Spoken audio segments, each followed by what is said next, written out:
Hello everyone, and today I will be doing a short translation of a commentary of a very important and well-known match that was played in 2001.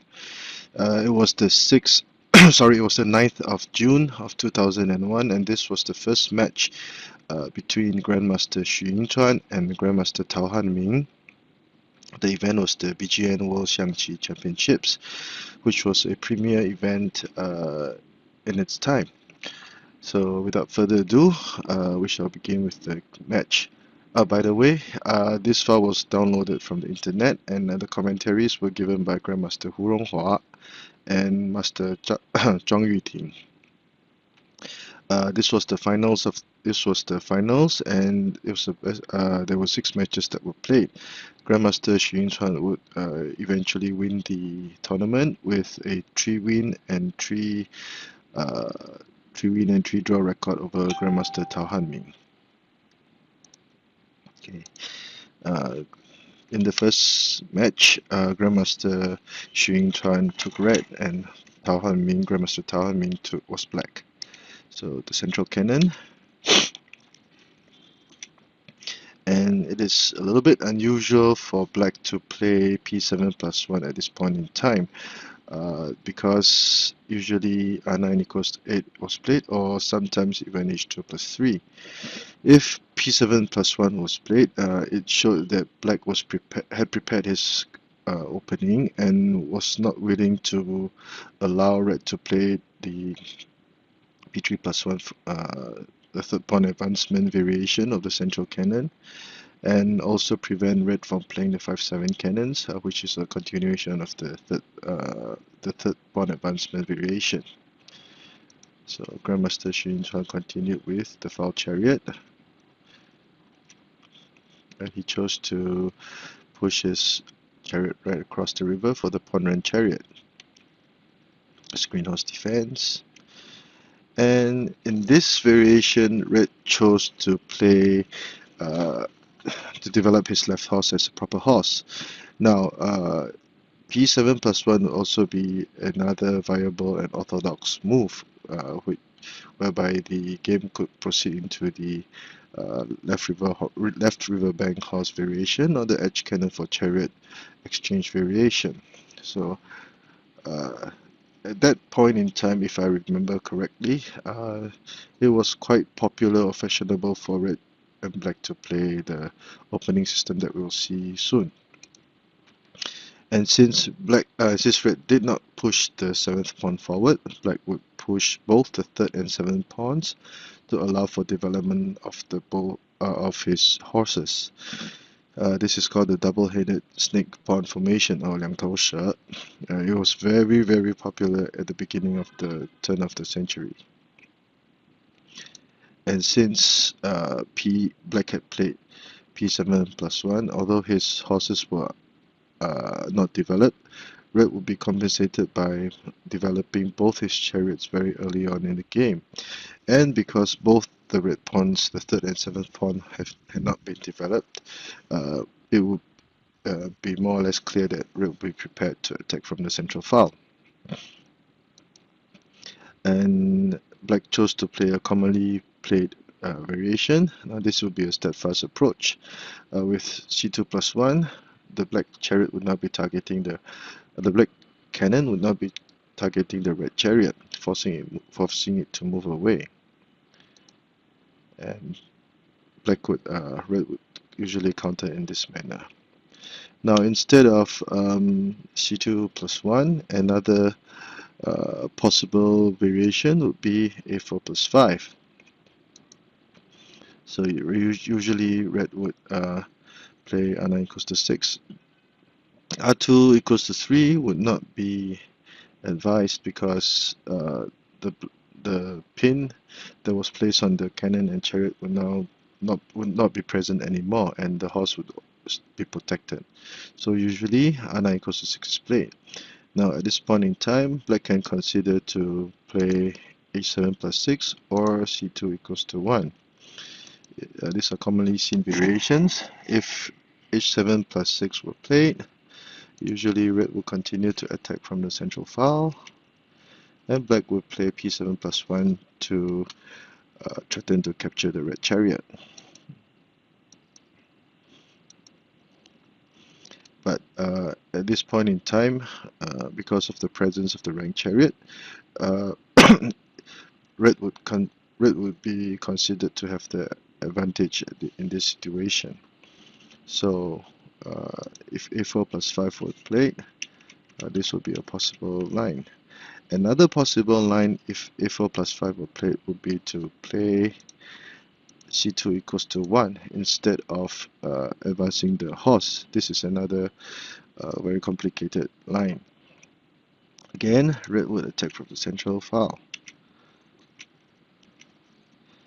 And usually black would play c2 plus 6. It would not be a good idea to play c1 plus 4 at this point in time because red would have used a move 3, made 3 moves with his cannon and still allowed the red horse to be developed. So if black continued with h7 plus 6, red will protect the horse. And after protecting the central file or consolidating the central file, the black horse will still be trapped, and in this situation, the red chariot will still be placing a pin on this file. So at this point in time, red will gain back lost material and have a very good and stable position. So this would be very desirable for red and undesirable for black. Hence c1 plus 4 to attack to capture this edge pawn for a pawn advantage would not be desirable. So back to the commonly played lines, r2 plus 6 is usually played, and whereby black would usually counter with c8 plus 1, c8 minus 1 to retreat the cannon. This is a very complicated position whereby it could lead to many different other situations which can be very tense on the board.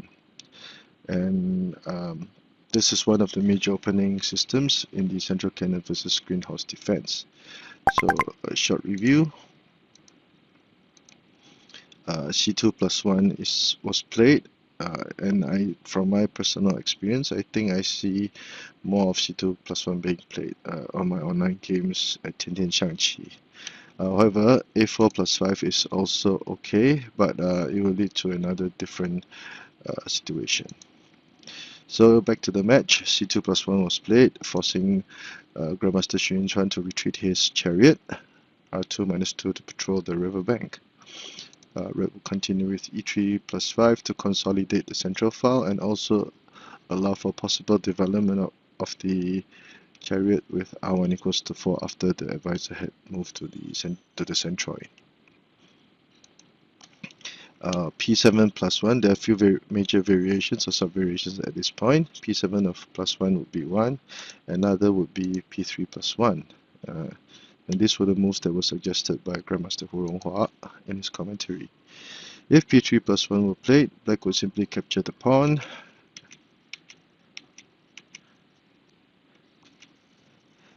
And R1 plus 1 also be viable. However, at this point in time, because the red chariot will still be applying a pin on the black cannon and chariot at this point in time, and the chariot would not be protected, so red can be considered to have the slight advantage in this situation. So red will still have the slight advantage, and however in the match the Grandmaster chose to play the P7 plus 1 variation, and since P7 plus 1 was played, black could advance his chariot cannon to the riverbank. Now this is a very complicated situation on the board now. Now in the match, Grandmaster Xu Yinchuan played r9 equals to 6. Another possible variation would be P3 plus 1, whereby there will be a massive trade of pawns on the riverbank. So the following is a line that was given by Grandmaster Ronghua, P3 plus 1, trading pawns, advancing, retreating the horse, capturing the pawn, and threatening to capture the pawn, protecting the pawn, trading horses, and still protecting the pawn. And red would choose to attack the horse at this point in time. Now this would also block and prevent the horse from protecting the central pawn. And black would usually counter aggressively with c8 plus 4. And at this point in time, black cannot capture the black pawn, because if he did, the black cannon would capture the red elephant for a check, and red would lose his chariot at this point in time. So in this situation, black would still have his chances, and the result will still be unclear, and neither side would have a clear, distinct winning position. So p3 plus 1 would be another option, which would lead to many different complicated situations. So in the match, r9 equals to 6 was chosen as the variation by Grandmaster Xu Yinchuan. Black continued a4 plus 5, and red continued with r6 plus 7. Now, this match was played in 2001. In the last century, or in the last decade of the 20th century, r6 plus 5 was usually played.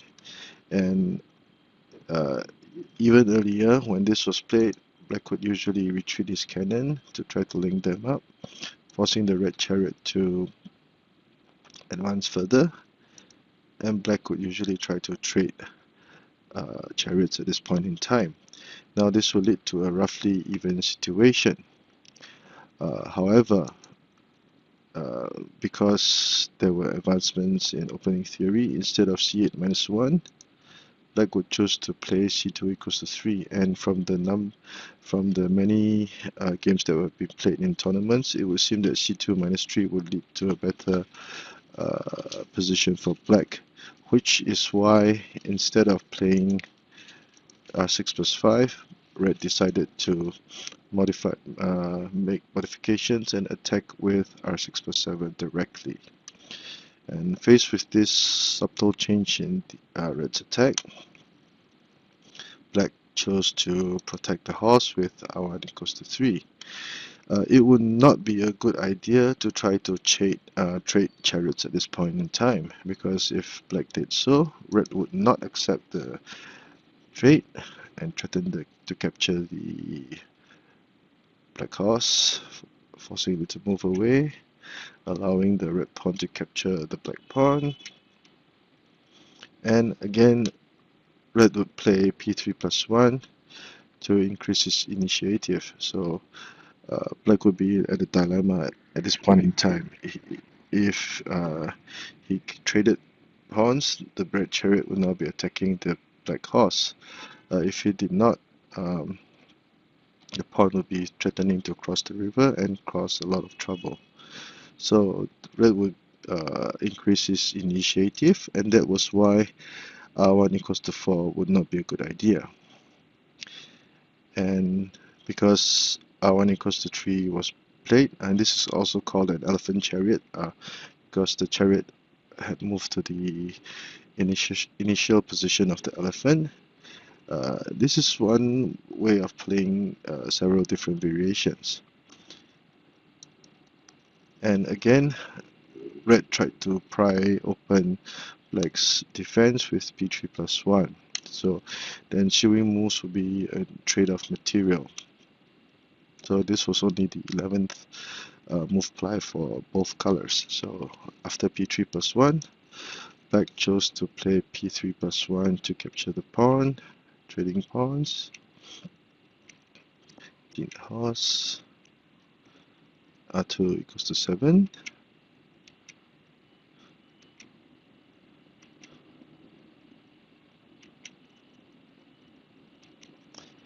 And at this point in time, Grandmaster Xu Yinchuan chose to chose the steadfast approach to the game, whereby with c5 equals to 4, the elephants could now be linked for defense, and the horse could be developed with e5 plus 3.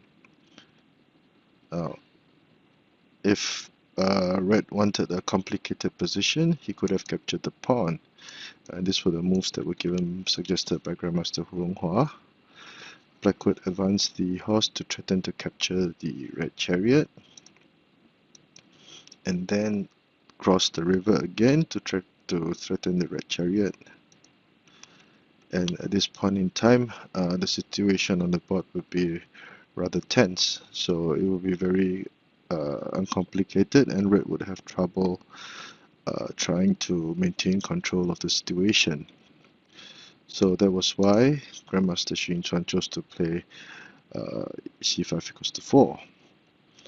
And seeing that c5 equals to 4 was played, Grandmaster Tao Hanming chose to try to trade chariots at this point. Another possible variation suggested by Grandmaster Ronghua was h7 plus 8 to trade horses. Now, this is because red's right flank was rather empty, and with trading and by offering to trade horses, there were 4 possibilities that red could counter with, but black would come out on top in most of them. So, if h7 plus 8 were played, if red chose to advance his horse in this manner, black could simply play c2 plus 1 to try to chase the horse away. The horse cannot advance because this intersection would be covered by the black horse, and there will not be any good positions for the horse to move except to return. And if after trading horses, red decided to protect his horse, black could deliver a check, and red would be forced to move the chariot, or he will lose the chariot to lose his chariot to black's chariot with r3 plus 5. However, the red chariot will be at a precarious position at this point in time because the black horse will simply play h8 plus 7, and red will lose his chariot and probably the game. So h5 plus 3 was not an option either. Now, what would happen if black if red chose to capture black's central pawn? Instead of capturing the horse, black would simply apply a pin, and red would be in deep trouble. r4 plus 2 to accept the trade would also not be an option because now the black chariot would be patrolling the riverbank, and reds would have a more open formation. So that is why the Grandmaster Ronghua felt that h7 plus 8 would seem to be a viable option at this point in time. Okay, and back to the game. Grandmaster Tao Hanming chose to trade chariots, which Grandmaster Xu Yinchuan accepted.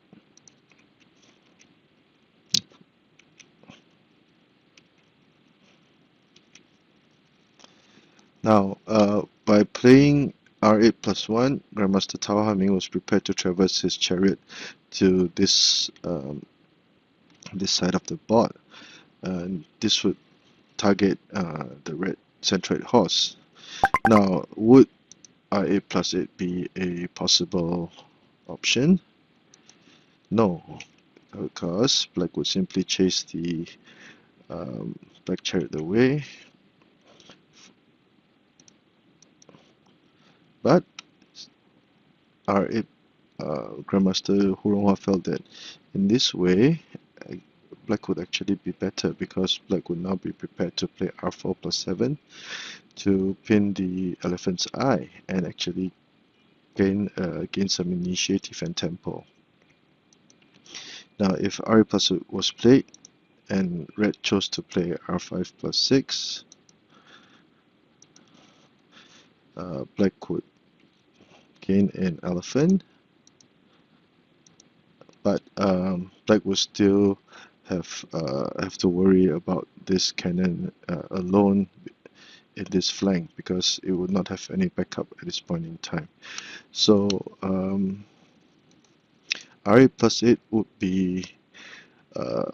perhaps not be so ideal at this point in time, and that was why Grandmaster Tao Hanming chose to play R8 plus 1 to traverse the chariot uh, as his method to play this position. Now E3 plus 5 to defend, and red will now develop his centroid horse. And at this point in time, black also chose to consolidate his central file. Now it would seem instinctive to do so, but perhaps R4 plus 7 would have been more aggressive and a better option, because if R4 plus 7 was played, the elephants would now be blocked, and black would be prepared to play C2 equals to 3 on the next move. So if red would not cannot play A4 plus 5 because the red chariot would be lost. If the chariot moved away, it would be a checkmate. It would be a smarted cannon checkmate. So A4 plus 5 would not be viable. A6 plus 5 would also not be a good idea because red would now would be the correct time to consolidate the central file.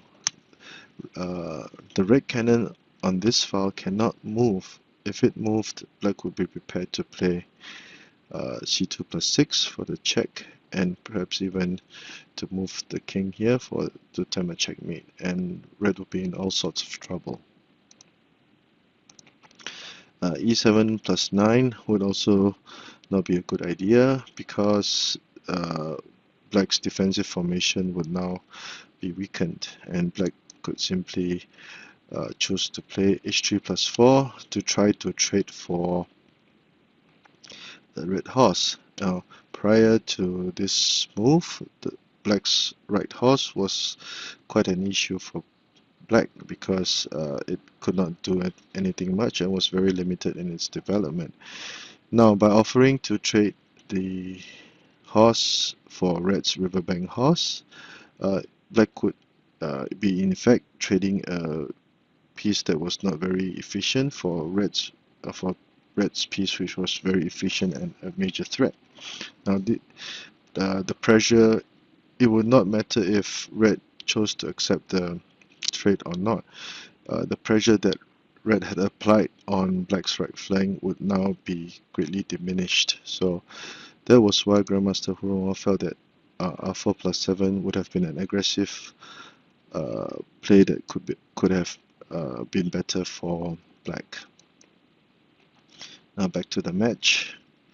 A4 plus 5 was played, and black chose to consolidate his defense. And because of the change in order of the moves, red could now approach the situation in a different manner. Move his elephant. This would force black to retreat his chariot to protect the horse that was discussed just now.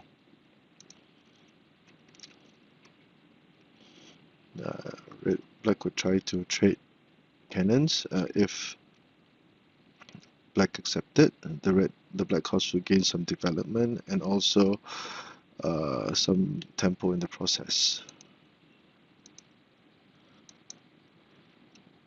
Red chose to threaten the black cannon. Now in the match,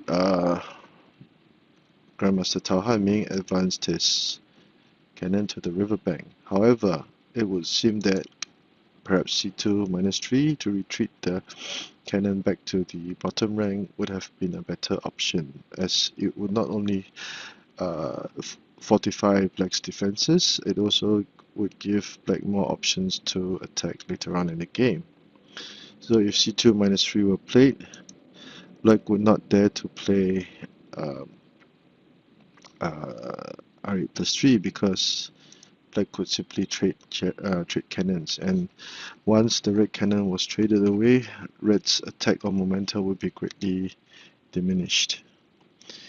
And if black did not choose to advance his chariot and chose to retreat his chariot instead to prepare to play h4 minus 6 to capture the black chariot, black would not have to fear this threat because black would still continue to play c2 equals to 4 to try to trade away the red cannon.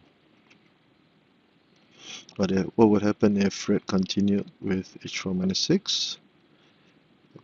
Black would still attack aggressively with h6 plus 4. And at this point in time, there would be a trade of material, and black would gain a relatively comfortable and open position. So in this situation, black can be very satisfied. So that was why Grandmaster Ronghua felt that retreating the cannon would have been a better option. So at this point in time, we are approaching perhaps the later part of the mid-game.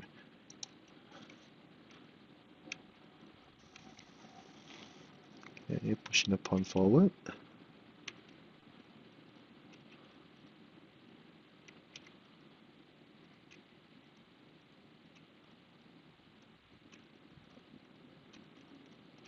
Trading pawns. And after some adjustment of position, black would try to develop all the moves that were made previously were to allow black to develop his horse from the edge file.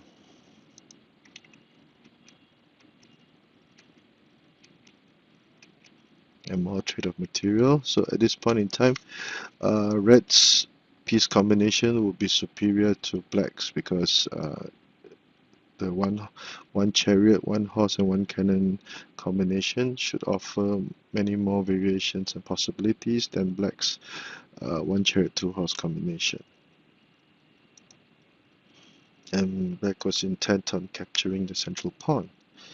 Now, black played a little bit passively with r2 equals to 4. Instead, he could have considered playing h6 plus 5 to capture the red pawn and try to gain a pawn advantage. Okay, if red continued with h6 plus 5, the black horse cannot move simply, or there will be a possible checkmate, or the horse cannon checkmate with h5 plus 4 or h5 plus 6. Okay, so the correct way to move would be h5 minus 6. Check.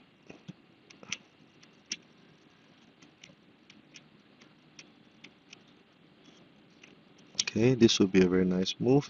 This would be, in effect, a trade of horses, because if the chariot chose to capture the black horse, the advisor will capture the red horse. So after trading material, the amount or the material left on the board will become fewer, and it will become a more drawing situation. And if black tried to retreat his horse and go for the horse cannon checkmate again, black could defend in this manner. So black would still be able to hold his own against red's attack. So that was why Grandmaster Ronghua felt that h6 plus 5 would have been a better option. Okay, in the match, again, the Grandmaster was very patient and retreated his chariot to protect the horse. Okay, threatening to capture the chariot. Check. And at this point in time, perhaps the stakes were too high because the prize money in the BGN tournament was very high.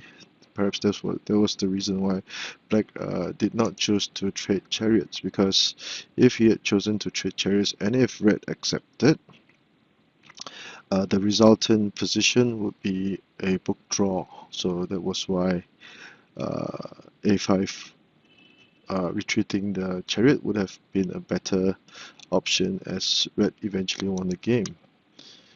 And because black did not trade offer to trade chariots, red was given a chance to play h5, c5 equals to 6 for a skewer. Now, this would be perhaps the last major blunder that black made. He would try to capture the red pawn and try to gain a pawn advantage with this move. However, r4 minus 1 should r4 equals to 1 should have been played. Now, if this would in fact be a pseudo sacrifice, because if red chose to capture the black horse, the black chariot could move back to the fourth file again. And after trading material, again the material left from the board would not be enough for either side, or would not give either color a significant advantage going to the endgame. So that was why instead of h6 plus 5, r4 equals 1 should have been played. And because of this very big mistake by black, red pounced on the opportunity, and the following moves would show how a small mistake could lead to could have drastic consequences. So this would be a double attack on the black chariot. Okay, black could play h4 plus 2. Okay, this black would try to trade material. Check. And as can be seen, after a few moves, it would now be red's chariot and pawn against black's horse and 2 pawns.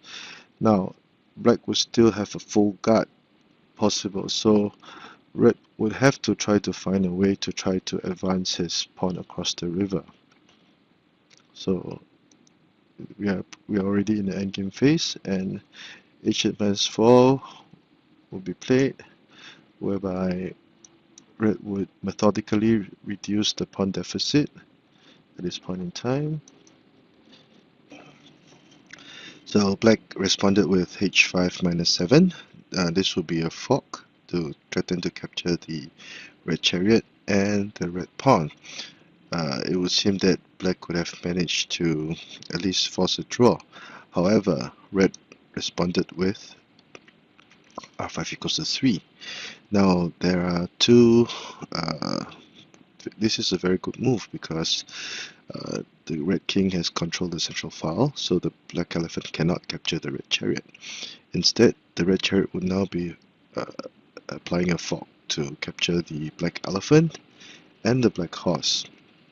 Now you might think that the black horse could simply capture the red pawn, and black would have more or less drawn the game. However, in this situation, the offensive power of the red chariot is simply too big, and you would have to have a full guard, which is a combination of 2 elephants and 2 advisors present on the board to be able to offset any attack by the red chariot.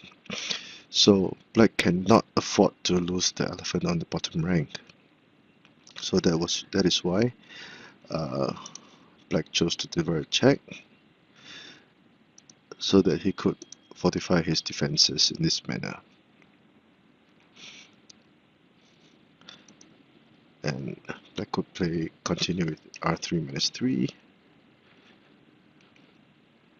Now just a little bit, black cannot afford to capture the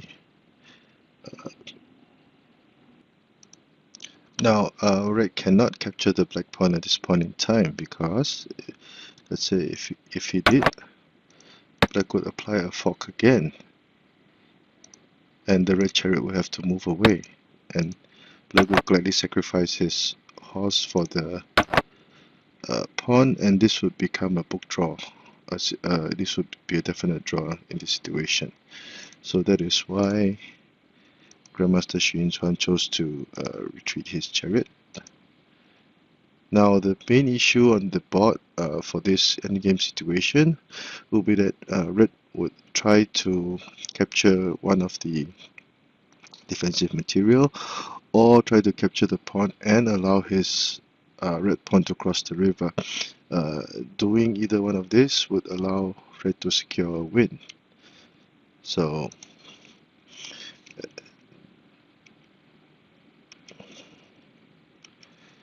okay, at this point in time, again, red cannot play r2 plus 2 because in this situation, again, the black horse would be prepared to sacrifice itself for the red pawn so that the situation will become a draw. So that is why red chose to be patient and slowly change the positioning of his pieces. Okay, red would slowly maneuver his elephant. Now the time will be ripe.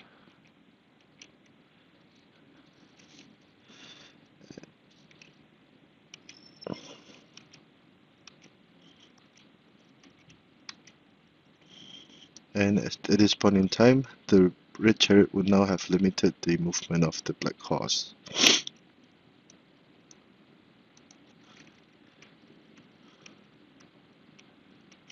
Okay.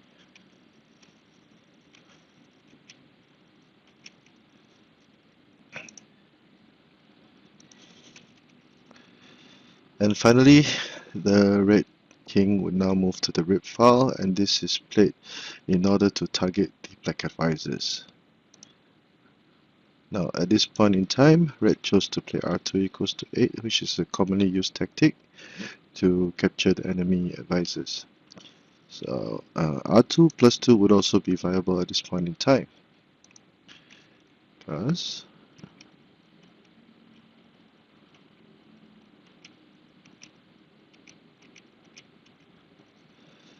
and red would still have a winning situation once the advisor was captured, because for black to be able to force a draw with one horse and two elephants, the black advisor will be captured eventually.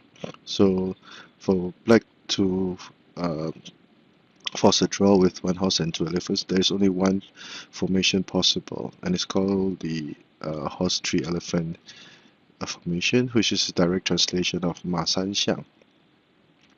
Now I will show you the formation required later on. So that is why r2 plus 2 would also be viable. And black was forced to play r6 plus 8. He cannot play r4 plus 5, or red would simply advance his chariot, and black could either lose the pawn or the black horse would be trapped in this corner. Either way, it would be a losing situation for black. So r6 plus 8 was played, and red chose to capture the first advisor.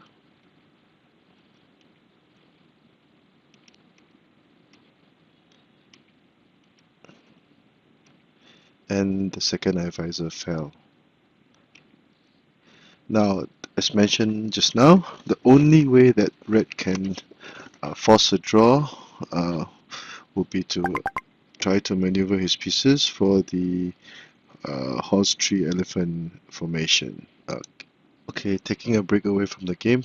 Now, this would be the required formation that black must try to achieve, and this would be the only formation that would be capable of forcing a draw against the red chariot. Now, this example was from a book by Grandmaster Liu It's one of the basics for endgame theory, and a short review.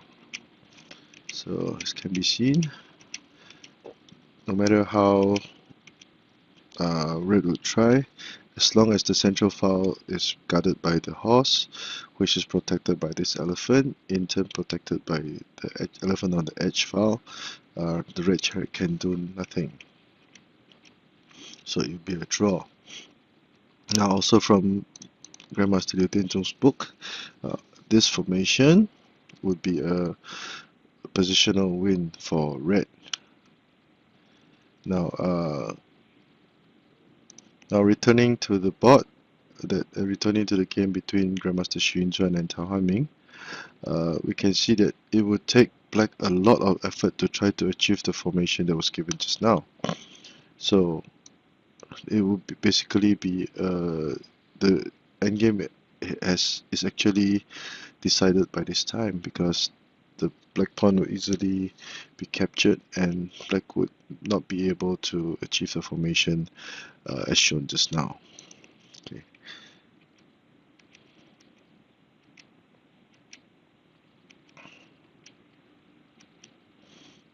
As can be seen, the red chariot would prevent the black horse from maneuvering to the central file.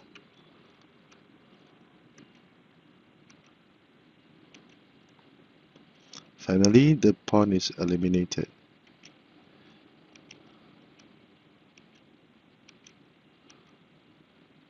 And red was very patient, and he still continued to solidify his defenses and prevent deny the black horse from moving or maneuvering to very ideal positions.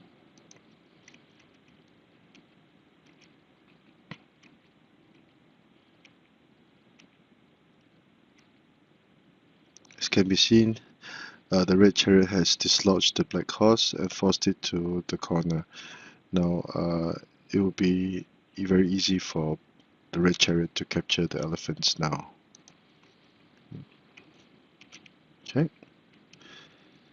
And this was the last move of the game as Black resigned. As can be seen, the horse was very far from the central file, and Red was prepared to capture the black elephant. So Black would not be able to. The only move that Black can make at this point in time would be e7 plus 9, whereby the red chariot will play r6 equals to 1, and it will be a fork. So Black would bound to lose either the elephant or the horse, and the resulting situation would be an easy win for Red. So as can be seen, this was a very hard fought battle between both Grandmasters, but Grandmaster Xu Yinchuan managed to seal a win with his positional win in this endgame situation. So I hope you've enjoyed this commentary. It was a little bit longer than I expected, but it shows how games are played by the Grandmasters in Xiangqi.